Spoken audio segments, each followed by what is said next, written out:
السلام عليكم ورحمة الله وبركاته. إن الحمد لله نحمده ونستعينه ونستغفره ونعوذ بالله من شرور أنفسنا ومن سيئات أعمالنا. من يهده الله فلا مضل له ومن يضلل فلا هادي له، وأشهد أن لا إله إلا الله وحده لا شريك له، وأشهد أن محمدا عبده ورسوله صلى الله عليه وعلى آله وأصحابه والتابعين وتابع التابعين ومن تبعهم بإحسان إلى يوم الدين. يا أيها الذين آمنوا اتقوا الله حق تقاته ولا تموتن إلا وأنتم مسلمون. يا أيها الناس اتقوا ربكم الذي خلقكم من نفس واحدة وخلق منها زوجها وبث منهما رجالا كثيرا ونساء، واتقوا الله الذي تساءلون به والأرحام إن الله كان عليكم رقيبا. يا أيها الذين آمنوا اتقوا الله وقولوا قولا سديدا يصلح لكم أعمالكم ويغفر لكم ذنوبكم، ومن يطع الله ورسوله فقد فاز فوزا عظيما. أما بعد، فإن خير الحديث كتاب الله، وخير الهدي هدي محمد صلى الله عليه وعلى آله وسلم، وشر الأمور محدثاتها، فإن كل محدثة بدعة وكل بدعة ضلالة وكل ضلالة في النار. Ikhwani fi din, a'azakumullah, kaum muslimin yang saya hormati. Kemarin kita bahas ayat Allah Subhanahu wa taala, wa minan nasi man yaqulu amanna billahi wa bil yawmil akhir wa hum la yu'minun yukhadi'una Allah wal ladzina amanu wa ma yakhda'una illa anfusahum. Di antara manusia ada orang-orang yang berkata, kami beriman kepada Allah dan kami beriman kepada hari akhir. Wa ma hum bimu'minin, padahal mereka bukan orang-orang beriman. Mereka ingin menipu Allah dan ingin menipu kaum mukminin, padahal mereka tidak menipu kecuali diri mereka sendiri. Alhamdulillah, sudah dijelaskan bahwasanya itu berita dari Allah Subhanahu wa taala bahwa di tengah orang-orang beriman ada para munafikin. Saya ingatkan faedah-faedah yang lalu bahwa di tengah-tengah orang beriman ada orang-orang yang sesungguhnya tidak beriman tetapi mengaku beriman, berbaris bersama orang-orang mukminin, wa ma hum bimu'minin, dan mengucapkan dengan kalimat yang sama, amanna, kami beriman, kami beriman. Tetapi alhamdulillah, dengan ayat ini Allah memberitahu bahwa di tengah-tengah orang-orang Islam, orang-orang yang beriman ada para munafikin. Dan juga Allah tidak biarkan mereka dalam keadaan samar. Allah berikan ciri-cirinya, pembeda-pembedanya. Sebagaimana disebutkan dalam ayat, "Ma kana Allah liyadhara al-mu'minin 'ala ma antum 'alaih hatta yamizal khabitha min at-tayyib." Allah enggak akan biarkan kalian dalam keadaan seperti kalian ini, tetapi Allah pasti akan bedakan, hatta yamiz, membedakan al-khabitha min at-tayyib, akan dibedakan yang khabith, yang jelek dari yang tayyib. Maka Allah liyadhara al-mu'minina 'ala ma antum 'alaih. Allah enggak akan biarkan kalian orang beriman seperti apa adanya sekarang, enggak. Sampai Allah bedakan mana yang mukmin, mana yang munafik, mana yang khabith, mana yang tayyib. Dan ini barakallahu fikum rahmat Allah Subhanahu wa taala. Dengan apa pembedaannya? Dengan apa Allah Subhanahu wa taala membedakan al-khabitha min at-tayyib? dengan ujian demi ujian, dengan fitnah demi fitnah. Sebagaimana dikatakan alif lam mim, ahasiban nasu an yutraku an yaqulu amanna wa hum la yuftanun. Alif lam mim, apakah manusia mengira bahwa mereka akan dibiarkan mengatakan kami beriman, wa hum la yuftanun, dalam keadaan mereka belum diuji atau tidak diuji. Maknanya adalah siapa yang menyatakan amanna pasti yuftanun. Dan kalau sudah yuftanun yumayyaz. Kalau sudah yuftanun yumayyaz al-khabitha min at-tayyib, akan terbedakan antara yang khabith dengan yang tayyib. Akan terbedakan yang jujur dengan yang dusta. Akan terbedakan mukminun yang benar-benar mukmin dengan orang-orang munafiqin. Sehingga Allah katakan dalam ayat berikutnya, walaqad fatanna alladziina min qablihim fala ya'lamanna Allahu alladziina shadaqu wa la ya'lamanna al-kadzibin. Dan sungguh kami telah uji, kata Allah, orang-orang yang sebelum mereka, dan kami pasti tahu, kata Allah, siapa yang jujur, sadaku, dan siapa yang kadzibin. Sehingga barakallahu fikum, para munafikin sepanjang masa terlihat dengan ciri-cirinya. Dan Allah katakan dalam ayat lain, dalam surat Muhammad sallallahu alaihi wasallam, "Lau nasya'u la arainakahum fala 'araftahum bisimahum." Dan kalau kami kehendaki, la arainakahum, kami akan tunjukkan kepadamu mereka, para munafikin. Kami akan tunjukkan. Fala 'araftahum bisimahum, dan engkau pasti tahu dengan ciri-ciri mereka, simahum, dengan ciri-ciri mereka. Maka ikhwanuddin a'azakumullah, dengan ujian demi ujian yumayyaz, terpisah antara siapa yang sadaku dan siapa yang kadzibin. Dengan ujian demi ujian terpisah, mana yang khabith, mana yang thayyib. Dan ini rahmat Allah Subhanahu wa taala. La arainakahum, kami akan tunjukkan kepada kamu bisimahum, dengan ciri-cirinya. Sehingga barakallahu fikum, ini apa yang tertinggal kemarin dari faedah, bahwa orang-orang munafikin pasti akan dibongkar oleh Allah, pasti akan dibuka tanda-tandanya, ciri-cirinya, dengan kejadian demi kejadian, dengan ujian demi ujian. Kemudian Allah Subhanahu wa taala menyatakan dalam ayat berikutnya atau dalam ayat yang setelahnya, yukhadi'un Allah, menipu Allah, dan ini ciri-ciri munafikin. Maka mereka kadang-kadang disebut dengan mukhadi', penipu. Disebut dengan penipu, mukhadi'. Allah sebutkan dalam beberapa ayat.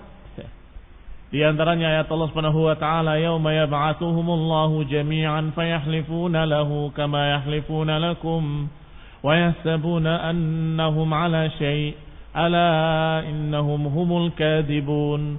Kata Allah, ketika mereka dibangkitkan nanti, mereka akan bersumpah di hadapan Allah dengan sumpah palsu, sebagaimana mereka bersumpah di dunia dengan kedustaan. Yahsabuna annahum 'ala syai', mereka mengira bahwa mereka bisa untuk menipu Allah Subhanahu wa taala. Ala innahum humul kadzibun, ketahuilah mereka adalah orang-orang pendusta. Dan juga Allah Subhanahu wa taala menceritakan tentang mereka, para munafikin. Innal munafiqin yukhadi'un Allah wa huwa khadi'uhum. Sesungguhnya munafikin menipu Allah, padahal mereka menipu diri mereka sendiri. Dan sekian banyak ayat memberitakan bahwa mereka adalah para penipu, bahkan sampai di akhirat mereka masih berupaya untuk berdusta, masih berupaya untuk berbohong dengan sumpah, wallahi demikian, demi Allah aku demikian. Padahal saat itu kalau ada yang berani berdusta, apalagi bersumpah dengan nama Allah dalam dusta, maka dipermalukan. Dengan apa dipermalukan? Yauma tashhad, ketika mempersaksikan lidah mereka, tangan mereka, wa arjuluhum, dan kaki-kaki mereka. Maka ketika mereka bersumpah dengan nama Allah, demi Allah aku begini, demi Allah, tangannya berbicara, kakinya berbicara. Maka mereka kebingungan, lima syahidtum alaina, kenapa kalian mempersaksikan diriku sendiri? Mereka menjawab, antakan Allah, antakan Allah. Allah yang menjadikan kami bisa bicara. Yang membuat seluruh makhluk yang berbicara bisa berbicara. Maka barakallahu fikum, Allah katakan fi qulubihim maradun, dalam hati mereka ada penyakit. Al-murad bil marad huna, yang dimaksudkan dengan penyakit, kata Syekh, kata muallif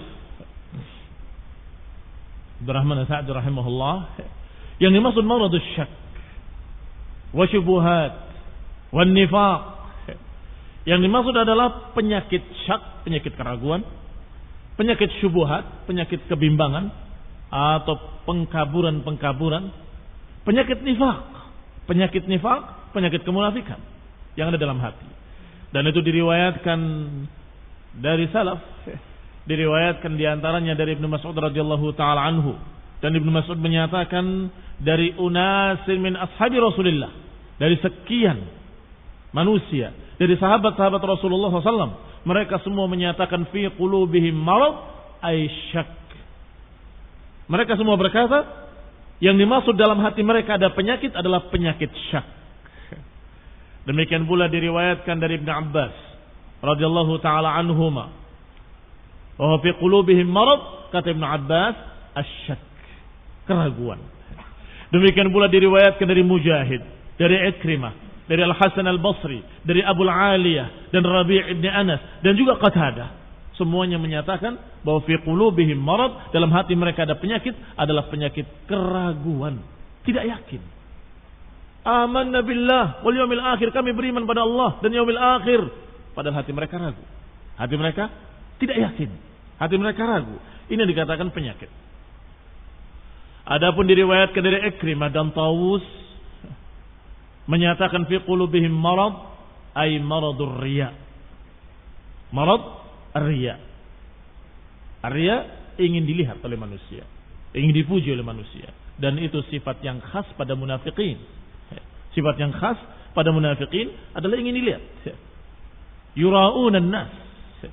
Sebagaimana disebutkan tentang salatnya mereka, idza qamu ila shalah qamu kusala yura'unan nas. Kalau mereka bangkit untuk salat, mereka bangkit dengan malas. Yura'unan nas, mereka ingin dilihat oleh manusia. Adapun yang lain diriwayatkan dari Ibnu Abbas juga, dalam riwayat lainnya beliau menyatakan bahwa marad yang dimaksud dalam ayat ini adalah maradun nifaq, penyakit nifaq. Persis seperti apa yang dikatakan oleh beliau, oleh al-mufassir, al-muallif dalam kitab kita Taisir al-Aziz al-Hamid, Taisir al-Karim ar-Rahman, yaitu Syekh Abdurrahman As-Sa'di rahimahullah, bahwasanya yang dimaksud marad adalah syak wa syubuhat wa nifaq. Lianna al-qalba ya'rudu lahu maradan, karena yang namanya hati selalu dihadapi atau selalu diuji atau difitnah dengan dua penyakit. Yukhrujanihi an sihhatihi wa i'tidalihi, yang mengeluarkan hati tadi dari kesehatannya kepada sakit, menyeret dari keutuhannya kepada kerusakan. Apa dua penyakit ini yang selalu mengganggu, yang selalu menghadang di hadapan hati-hati seluruh orang yang menyatakan kami beriman, kami beriman? Yang pertama maradus syubhat, yang kedua maradus syahawat. Adapun maradus syubhat al-batilah, penyakit-penyakit syubhat yang batilah. Syubhat, kekaburan-kekaburan. Dan dengan kekaburan-kekaburan hati menjadi syak, sehingga enggak bertentangan dengan apa ditafsirkan dari salaf bahwa makna penyakit adalah syak. Karena yang namanya hati selalu digoda, selalu ditentang, dihadang oleh dua penyakit. Penyakit pertama marad asyubuhat, penyakit-penyakit syubhat, yang kalau masuk ke dalam hati membuat hati jadi ragu. Yang tadinya dia melihat hak adalah hak, setelah masuk syubhat dia tidak bisa melihat kebenaran. Ini benar atau tidak benar, ini hak apa batil, jadi kabur. Yang tadinya dia melihat itu hak, terlihat kayak batil. Yang tadinya dia yakin itu batil, tiba-tiba berubah seakan-akan benar. Ini barakallahu fikum karena syubhat. Makanya para ulama sangat berhati-hati dari penyakit syubhat. Penebarnya yang menyebarkan syubhat adalah ahlul dalal, ahlul bid'ah. Qala, yang kedua kata Syekh As-Sa'di rahimahullah, adalah maradus syahawat al-mardiyah, penyakit syahwat yang merusak. Penyakit syahwat adalah tarikan-tarikan syahwat.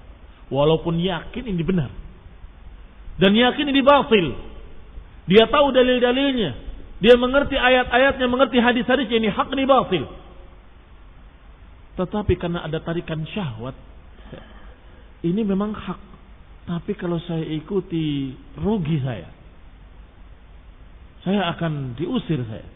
Saya akan begini, saya akan begitu. Akan sengsara. Ini memang batil, tapi kalau enggak saya kerjakan kebatilan ini, saya enggak dapat untung. Maka dia tetap kerjakan yang batil. Dan dia tinggalkan kebenaran. Yang dia tahu, kalau ini hak, ini batil. Tapi yang hak ditinggalkan, yang batil dikerjakan, karena tarikan-tarikan syahwat. Lihat barakallahu fikum. Yang tadi, terkaburkan antara hak dengan batil, dengan syubhat-syubhat. Dengan pengkaburan-pengkaburan dari ahli bid'ah, ahlul ahwa. Sedangkan yang kedua, dia masih melihat jelas, dia masih mengerti dengan jelas ini hak ini batil, tetapi kalah dengan tarikan-tarikan syahwat. Maka kata Syekh rahimahullah, qala fal kufru wan nifaq wasyukuk wal bid'ah kulluha min maradis syubuhat. Maka kekafiran-kekafiran, kemunafikan-kemunafikan, keraguan-keraguan, kebid'ahan-kebid'ahan, itu semua bentuk-bentuk penyakit syubhat. Bentuk-bentuk penyakit syubhat, pengkaburan-pengkaburan. Fitnah-fitnah berupa syubhat. Kulluha min maradis syubhat. Sedangkan tarikan zina, fawahish, maksiat-maksiat, dosa-dosa, khamr, judi dan sejenisnya, qala min maradis syahawat, itu penyakit-penyakit syahwat. Penyakit-penyakit syahwat. Kama qala ta'ala, sebagaimana Allah Subhanahu wa taala berfirman, fayatma'al ladzi fi qalbihi marad. Perhatikan. Ayat ini berbicara tentang munafikin. Allah katakan dengan kalimat fi qulubihim marad. Dalam hati mereka ada penyakit. Penyakit apa tadi? Yang disebutkan oleh semua, hampir semua para ulama dari sahabat dan tabi'in. Penyakit syak. Jenis mana ini? Syubhat atau syahwat? Syubhat. Penyakit syubhat. Keraguan-keraguan. Ini penyakit syubhat. Tetapi dalam ayat lain, Allah perintahkan para wanita-wanita muslimah untuk jangan membaguskan ucapannya, membaguskan suaranya. Nanti akan tertarik orang-orang yang fi qulubihim marad, orang-orang yang dalam hatinya ada penyakit. Penyakit yang mana ini sekarang? Beda dengan yang tadi. Ini penyakit syahwat. Mereka-mereka yang memiliki penyakit syahwat mendengarkan suara wanita terfitnah. Ini suaranya begini. Bagaimana wajahnya? Bagaimana keadaannya? Duhai kiranya kalau itu adalah begini dan begitu. Barakallahu fiikum. Sama-sama Allah sebutkan dengan kalimat marad.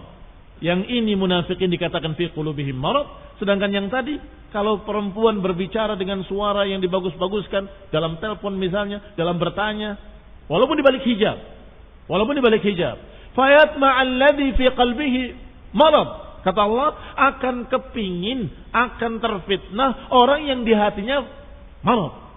Marad apa ini? Marad syahwat. Berarti beda. Ada dua marad, maradus syubuhat dan marad asy-syahawat. Qala, dikatakan wahiyya syahwatuz zina, yaitu syahwat zina. Wal mu'afa man 'ufiya min hadainil maradain. Adapun orang yang selamat adalah orang yang selamat dari dua penyakit tersebut, yang syubhat dan juga yang syahwat. Fa hasala lahul yaqin wal iman. Maka didapatkan dalam hatinya keyakinan dan keimanan. Dan juga mendapatkan as-sabr an kulli ma'siyah. keyakinannya, keimanannya karena tidak terfitnah syubhat. Keyakinan akan semakin kokoh kalau dia selamat dari penyakit-penyakit syubhat. Makanya hati-hati. Kita harus menjaga hati kita dari syubhat-syubhat. Jangan bergaul dengan ahlul bid'ah, ahlul ahwa. Pergaulan bebas dengan berbagai macam aliran-aliran sesat.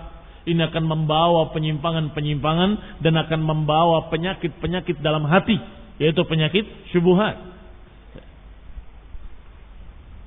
Adapun jika selamat dari penyakit-penyakit syubhat, maka iman akan kokoh, keyakinan akan kokoh. Sedangkan yang kedua, hati akan mendapatkan sabar yang kokoh, kuat. Kapan? Kalau selamat dari penyakit-penyakit syahwat. Kalau selamat dari penyakit-penyakit syahwat, maka enggak ada tarikan-tarikan ke arah dosa dan kemaksiatan. Farafala fi aswabil afiyah, maka dia akan terlindungi dalam pakaian kesehatan, keselamatan. Barakallahu fikum. Adapun mereka para munafikin, Allah katakan fi qulubihim maradun fazadahumullahu marada. Dalam hati mereka ada penyakit dan Allah tambah atas mereka penyakitnya. Allah tambah bagi mereka penyakitnya. Dan ini barakallahu fikum apa yang pernah kita bahas dalam kitab Aqidah Tahawiyah, bahwa satu dosa akan melahirkan dosa yang berikutnya. Dosa yang kedua akan melahirkan dosa yang berikutnya. Dan itu jazaan lima fa'ala qablahu. Balasan dari apa yang dia kerjakan di awalnya. Tadinya dia tidak berpikir untuk berbuat dosa sebesar itu. Tetapi karena dosa yang di bawahnya dia kerjakan, tiba-tiba sampai kepada dosa yang lebih besar. Ketika dia kerjakan dosa yang lebih besar dan dia tetap israr, berpindah kepada kebid'ahan, kekufuran. Na'udzubillah. Sebagaimana dibahas pula oleh Ibnu Qayyim rahimahullah dalam Ighatsatul Lahafan. Maka dikatakan oleh Syekh Sa'di dalam tafsir kita ini, qala rahimahullah, bayan li hikmatihi ta'ala fi taqdiril ma'asi. Allah jelaskan hikmah apa yang Allah takdirkan dari kemaksiatan-kemaksiatan 'alal 'asi. Allah takdirkan kemaksiatan-kemaksiatan atas orang yang bermaksiat. Wa annahu bisababi dzunubihim musabiqah, yang ternyata dosa-dosa tersebut yang Allah takdirkan karena dosa mereka yang sebelumnya. Karena orang yang belajar mencari ilmu, mengkaji ilmu, mempelajari ilmu, membaca Al-Quran dan sibuk dengan sunnah demi sunnah, terjaga dari maksiat. Terjaga dari maksiat. Datang ke majelis ilmu, duduk di majelis ilmu, insya Allah dia selamat. Kenapa selamat? Sudah di tempat yang baik bersama orang-orang baik. Sudah di tempat yang saleh bersama orang-orang yang saleh. Insya Allah selamat. Dia berbuat perkara penyimpangan kecil saja akan ditegur. Ya akhi, tidak boleh begitu. Iya kan? Bagaimana ketika berbuat sesuatu yang jelek di majlis para tulabul ilm? Malu dia. Dan itu malu yang syar'i. Malu yang syar'i. Selamat. Tetapi kalau dia mulai enggan untuk hadir di majlis ilm, menjauh dari orang-orang salihin, bahkan bergaul dengan orang-orang yang awam, maka mulai bergampang-gampang dengan pelanggaran. Pertama, pelanggaran hanya ikut-ikutan. Saya nggak berbuat, saya cuma duduk. Pelanggaran bukan itu. Duduk bersama orang yang bermaksiat. Itu sudah pelanggaran sesungguhnya. Tapi dia nggak merasa kalau itu dosa, nggak merasa kalau itu kemaksiatan. Padahal dia duduk bersama orang bermaksiat. Mulai. Setelah itu, nggak ada yang tahu. Ikhwan Ahlus Sunnah, nggak ada yang lihat saya.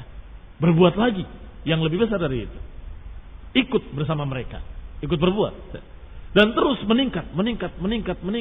Dan yang kedua, ketiga, keempat, jazaan lima fa'alahu qablu. Yang sekian itu balasan dari Allah karena dia beramal dengan amalan jelek di awalnya. Barakallahu fikum. Sampai-sampai husnul khatimah. Dan su'ul khatimah, kata para ulama, itu tidak tiba-tiba didapatkan. Tiba-tiba orang ini mati dalam keadaan husnul khatimah. Walaupun sebagaimana diriwayatkan, sudah tinggal sejengkal lagi, tiba-tiba berubah jadi ahlul iman. Kata para ulama, itu ada sebab-sebab di awalnya.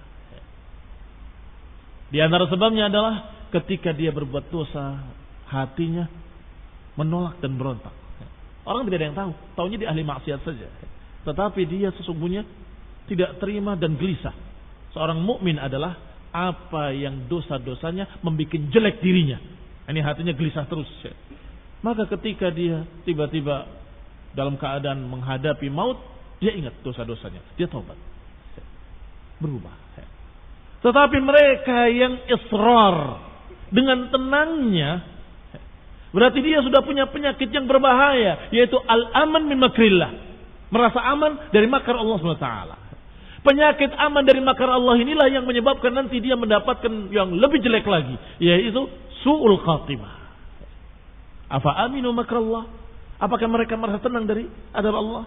Maka husnul khatimah tadi didapatkan dari awalnya. Dia selalu gelisah, selalu takut dengan dosa-dosanya. Sedangkan yang ini su'ul khatimah karena sebab awalnya dia memiliki dosa besar, yaitu al-aman min makrillah. Ada seorang yang bertanya kemarin, atau malah tadi pagi, bagaimana dengan orang yang berbuat dosa, maksiat. Kalau ditegur jawabannya ini kan bukan dosa besar. Ini kan bukan syirik, bukan bid'ah. Seakan-akan nggak apa-apa. Ana bilang bahwa itu dosa besar. Walaupun yang dikerjakannya zatnya dosa kecil, tetapi dosa besarnya adalah al-aman, merasa aman dari azab Allah. Itu sudah dosa besar. Dosa besar itu adalah kesyirikan, merasa aman dari azab Allah, dan putus asa dari rahmat Allah. Sehingga barakallahu fikum, bukan perbuatannya dosa kecil, tetapi ketika dia menyatakan tidak apa-apa, ini kan bukan dosa besar, ini kan bukan maksiat, bukan syirik, ini bukan bid'ah, ini hanya kemaksiatan biasa. Terus kalau kemaksiatan biasa berarti nggak apa-apa. Ini yang barakallahu fikum sangat berbahaya pada hati seseorang. Dikatakan oleh Syekh Sa'di rahimahullah, hadza hikmah fi taqdiril ma'asi 'ala al-'asi. Ini hikmah kenapa Allah takdirkan kemaksiatan pada seseorang ahli maksiat, annahu bisababi dzunubihi musabiqah. Itu karena dosa-dosa mereka yang lalu, maka ditakdirkan dosa yang lebih besar. Yabtalihim bil ma'asi lahiqah. Allah beri bencana dia dengan kemaksiatan yang berikutnya, al-mujibah li'uqubatiha, yang mengharuskan dia diazab. Sebagaimana Allah SWT menyatakan, wa nuqallibu af'idatahum wa absarahum kama lam yu'minu bihi awwala marrah. Dan kami bolak-balikan hati mereka dan mata-mata mereka, karena mereka tadinya enggak mau beriman di awal pertama kalinya. Maka diadabnya Allah dengan sekian adab karena mereka awalnya tidak mau beriman. Atau ayat yang semirip dengan itu, falamma zaghu azaghallahu qulubahum. Ketika mereka menyimpang, Allah simpangkan hati mereka. Ketika mereka menyimpang, Allah simpangkan. Artinya ketika mereka berbuat satu penyimpangan, dua penyimpangan, maka Allah sesatkan sekalian lebih jauh dari itu. Akibat perbuatan pertamanya, awwal marrah. Atau sebagaimana yang Allah katakan, wa ammal ladzina fi qulubihim maradun fazadathum rijsan ila rijsihim. Adapun yang di hatinya ada penyakit, maka kami tambahkan kejelekannya di atas kejelekannya. Kami tambahkan rijis di atas rijis. Fa uqubatul ma'siyah, maka balasan maksiat adalah kemaksiatan setelahnya. Lihat ucapan beliau. Fa uqubatul ma'siyah, al-ma'siyatu ba'daha. Balasan kemaksiatan adalah kemaksiatan yang berikutnya. Semakin mudah bermaksiat, semakin terjerumus, semakin jauh. Kama anna man tawabil hasanah al-hasanah ba'daha. Sebagaimana kebaikan, balasannya adalah kebaikan setelahnya. Dia mengerjakan kebaikan yang ini, dimudahkan untuk mengerjakan kebaikan yang itu. Mengerjakan kebaikan yang kedua, dimudahkan untuk mengerjakan kebaikan yang ketiga. Dan seterusnya dan seterusnya. Allah berikan kemudahan demi kemudahan. Wa yazidullahu alladhina ihtadaw huda. Kami tambah orang yang mengikuti petunjuk, kami tambah hidayahnya. Kami tambah petunjuknya. Demikian ikhwan fillah azakumullah, kaum muslimin yang saya hormati, bahwa keadaan manusia, bahwa mereka yang berbuat dosa-dosa ternyata di antara bentuk balasannya adalah Allah timpakan dengan dosa yang berikutnya yang lebih besar. Sebagaimana kebaikan-kebaikan. Fa ammal ladzina amanu fazadathum imanan wa hum yastabshirun. Adapun orang-orang yang beriman, kami tambah keimanannya, kata Allah. Wa hum yastabshirun, dan mereka merasa gembira. Tadinya dia merasa ini sebagai beban. Awalnya imannya masih lemah, merasanya ini beban. Tetapi dia sabar. Ternyata merasakan nikmat. Apa yang berubah? Apa yang berubah? Amalan-amalannya sama, yaitu saja. Salat, puasa, zikrullah, ngaji, belajar, ta'lim. Tapi kemarin, ketika waktu lalu, awal memulai merasa kalau itu adalah beban berat. Ternyata setelah sekian lama dia merasakan nikmat. Bahkan ketika libur lagi sedih. Kok sepi rasanya? Kenapa kok kosong terus nggak ada kajian? Barakallahu fikum. Kenapa? Kok berubah? Imannya bertambah. Dari mana? Dari Allah Subhanahu wa taala. Fazadathum imanan. Kami tambah keimanannya sehingga yang tadinya terasa beban semakin lama justru semakin nikmat. Dan kalau sudah merasakan ibadah itu nikmat, maka ini Masya Allah, dia akan semakin semangat untuk beribadah. Barakallahu fikum.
Assalamualaikum warahmatullahi wabarakatuh.